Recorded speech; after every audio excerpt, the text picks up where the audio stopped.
নমস্কার। এবারে আমরা অতি গুরুত্বপূর্ণ একটা বিষয়, সেটা হচ্ছে 17C। এই ফর্মটা আমাদের বিষয়ে জানতে হবে। ফর্ম সি কটা দরকার? ফর্ম সি হলো গৃহীত ভোটের হিসাব, পার্ট ওয়ানে। এখন এটা যতগুলো পার্টির এজেন্ট থাকবে তাদের প্রত্যেকের জন্য একটা করে, এবং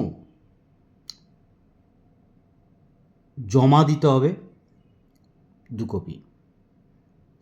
টোটাল যত এজেন্ট প্লাস 2 পিস, এতগুলি 17C ফিল আপ করতে হবে। এখন 17C আমরা ফিল আপ কেমন করে করব, সেইটা আমাদের খুব ভালো করে জানা দরকার।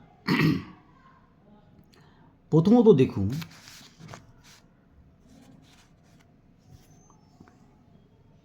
17C part 1, account of votes recorded.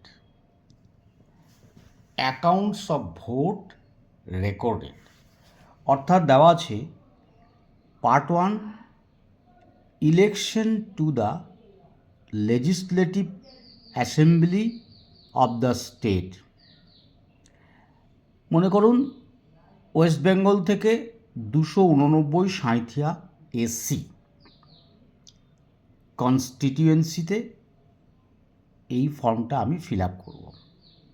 তাহলে name and number of the polling station, name and number of the polling station লিখব। মনে করুন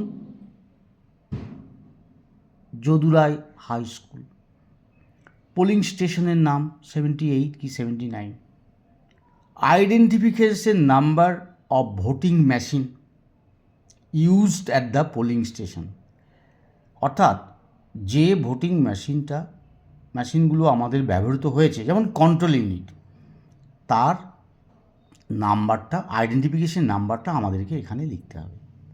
কন্ট্রোল ইউনিট আইডেন্টিফিকেশন নাম্বারটা। আর ব্যালটিং ইউনিটের আইডেন্টিফিকেশন নাম্বারটা লিখতে হবে। ওটা মেশিনের গায়ে লেখা থাকবে, সেগুলো আপনি দেখে লিখে নেবেন। এবারে ভিভিপ্যাটের কী আছে? Total number of electors assign to the polling station. Total number, এর বাংলা ফর্মটাও আছে দেখুন, ভোট গ্রহণ কেন্দ্রে মোট নির্বাচকের সংখ্যা, অর্থাৎ কতগুলো ভোটার এই বুথে ভোট দেওয়ার জন্য ভোটার লিস্টে আছে, বুঝতে পেরেছেন? এবারে নির্বাচক নিবন্ধে 17 ক নিদর্শে নথিভুক্ত নির্বাচকের মোট সংখ্যা, মোট সংখ্যাটা এখানে লিখতে হবে। 17 ক অর্থাৎ 17C-তে যতগুলো ভোটার ভোট দিলেন তাদের যে নিবন্ধীকরণ করা হয়েছে, সেই নির্বাচক অর্থাৎ ভোটার কতগুলো 17C-তে লিপিবদ্ধ হয়েছে। এই যে 17C-তে total number of voters entered in the register of voter 17A, বুঝতে পেরেছ? দেখুন এখানে দেখুন, total number of electors assigned to the polling station. আর 2 নম্বরে দেখুন, total number of voters entered in the register for voters form 17A। অর্থাৎ 17A-তে আমরা যতগুলো ভোটার ভোট দিয়েছেন এবং তাদের নাম লিপিবদ্ধ করা আছে সেই সংখ্যাটা লিখতে হবে, বোঝা গেল? এইবারে দেখুন 3 নম্বরে নাম্বার অফ ভোটার্স, এখানে 3 নম্বরে দেখুন, number of voters deciding not to record votes under rule 49O, অর্থাৎ যে সমস্ত ভোটার তাদের ভোট কি করেছে, ভোটাধিকার প্রয়োগ না করার সিদ্ধান্ত গ্রহণ করেছেন এমন ভোটারের সংখ্যা, সেটা আপনাদেরকে লিখতে হবে। অর্থাৎ ভোট তিনি দেননি, সিদ্ধান্ত নিয়েছেন তিনি ভোট দেবেন না, এরকম অনেক আছে। আবার 4 নম্বরে 49 নিয়ম অনুসারে যাদের ভোট দিতে দেওয়া হয়নি তার সংখ্যা, অর্থাৎ তিনি নিয়ম লঙ্ঘন করেছেন তার জন্য ভোট দেওয়া হয়নি, এই সংখ্যাটাও লিখতে হবে। 5 নম্বরে দেখুন, এই 5 নম্বরে 49 MAD নিয়ম অনুসারে নথিভুক্ত টেস্ট ভোট যা বিয়োগ করতে হবে। এই টেস্ট ভোটটা মেশিনে লিপিবদ্ধ থাকবে, কিন্তু সেটা বিয়োগ করতে হবে, কারণ টেস্ট ভোটটা অ্যাডিশনাল হিসেবে নেওয়া হয়। বুঝে গেল? এবারে দেখুন,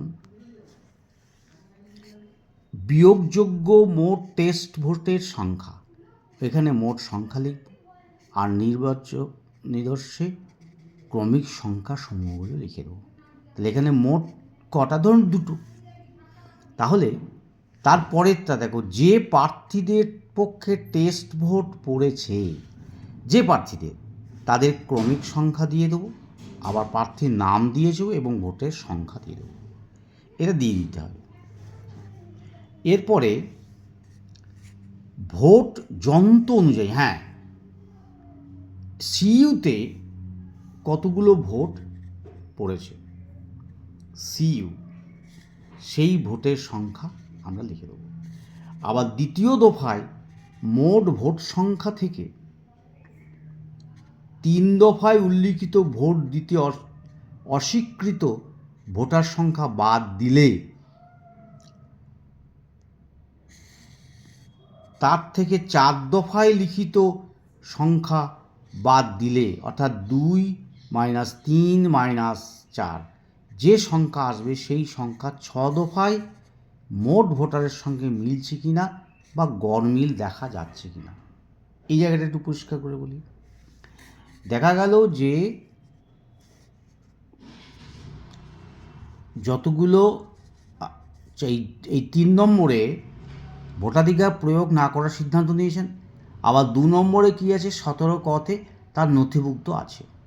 এবার নথিভুক্ত যতগুলো আছে, মনে করুন নথিভুক্ত আছে 400, ঠিক আছে। এবারে ভোটাধিকার প্রয়োগ না করার সিদ্ধান্ত নিয়েছেন একজন, তাহলে 1 মাইনাস হবে, তিনি ভোট দেননি, পাশে লিখে দেওয়া হয়েছে ভোট দিতে অনিচ্ছুক বা ভোট দিতে অস্বীকার করেছেন। 4 নম্বরে ভোট দিতে দেওয়া হয়নি, অর্থাৎ ভোটের নিয়ম লঙ্ঘন করেছে, তার জন্য তাকে দেওয়া হয়নি। তাহলে 400 - 1 - 1 যদি 1 করে ধরি। আবার 5 নম্বরে টেস্ট ভোট, সেটাও বিয়োগ হবে, অর্থাৎ 400 - 1 - 1 - 1, তার মানে 2 থেকে 3 বাদ দেবো। 2 হচ্ছে মোট টোটাল নথিভুক্ত ভোটার, আবার তারপরে 4 বাদ দেবো, বুঝে গেল? তারপরে 4 বাদ দিলে কি হবে, সেটা আমাদের 6 দফায় প্রাপ্ত ভোট যন্ত্র অনুযায়ী, মানে ভোট যন্ত্র অনুযায়ী ভোটের সংখ্যা কত। এখানে টেস্ট ভোটটা তো ভোট মেশিনে দেওয়া আছে, অর্থাৎ টেস্ট ভোটটা এখন বাদ দেবো না। তাহলে 400 - 1 - 1 যেটা হবে, অর্থাৎ 398, সেইটা কিন্তু এই ভোট যন্ত্রে অর্থাৎ সিইউতে সেই সংখ্যাটা থাকবে, অর্থাৎ 398, বোঝা গেল? এরপরে দেখুন, 2 দফায় লিখিত মোট ভোট সংখ্যা, 3 দফায় ভোট সংখ্যা অস্বীকৃত ভোটের সংখ্যা বাদ দিলে, 4 দফায় লিখিত ভোট সংখ্যা বাদ দিলে 2 - 3 যে সংখ্যা আসবে 6 দফায় প্রাপ্ত সঙ্গে মিলে যাবে, অর্থাৎ এখানে ভোট যন্ত্র অনুযায়ী যে সংখ্যাটা 398 মিলে যাবে। তারপরে আসছি, টেন্ডার ভোটপত্র নেওয়া হয়েছে এমন ভোটারের সংখ্যা, টেন্ডার ভোটপত্র যেগুলো বাতিল হবে। টেন্ডার ভোটপত্র তো নেওয়া হয়েছে, তাহলে টেন্ডার ভোট এখানে ধরুন 1, অর্থাৎ টেন্ডার ভোটের সঙ্গে 1, তাহলে ব্যবহারের জন্য গৃহীত নির্বাচকের দেওয়া হয়েছে, আর অব্যবহৃত ফেরত দেওয়া হয়েছে। এখানে একটা টেস্ট ভোটের সংখ্যাটা একটা উল্লেখ করে দেবে, যেগুলো ব্যবহার হয়েছে, যেগুলো ব্যবহার হয়নি, আর যেটা ফেরত যাচ্ছে। অর্থাৎ ব্যবহার যেগুলো হয়নি অব্যবহৃত সেটা ফেরত যাচ্ছে, আর নির্বাচকদের দেওয়া হয়েছে টেন্ডার ভোট, ব্যালট পেপার, সেইটা। তাহলে মেশিনের সঙ্গে মিলছে কোনগুলো না, ভোট দিতে অস্বীকার করেছে 2 নম্বরে, 3 নম্বরে ভোট দিতে অস্বীকার করেছে, আর 4 নম্বরে ভোট দেওয়া হয়নি।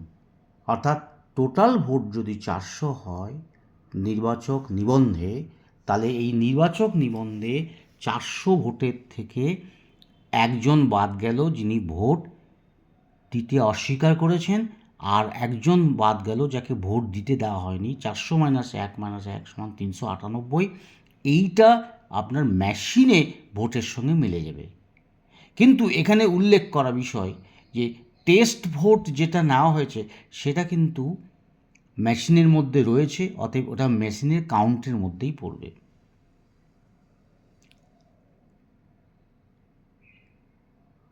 বোঝা গেল? এবারে দেখুন, এই গেল পার্ট 1 ফিল আপ, এটা হয়ে গেল। এবারে কাগজের সিলের হিসাব। এখানে দেখো, ব্যবহারের জন্য সরবরাহকৃত কাগজের সিল মোট সংখ্যা এখানে লিখব, ক্রমিক সংখ্যাও লিখব, যেখান থেকে যে নাম্বার থেকে যে নাম্বার পর্যন্ত দেওয়া হয়েছে। ব্যবহৃত কাগজের সিল মোট সংখ্যা কটা, মনে করুন 10টা দিয়েছে, তার মধ্যে 4টে ব্যবহার হলো, 6টা রয়ে গেল। অব্যবহৃত যেটা ফেরত দিচ্ছি তাদের সংখ্যা কত, যেমন 6টা। কত থেকে কত সেটাও লিখব ক্রমিক সংখ্যায়, মোট সংখ্যা 6টা।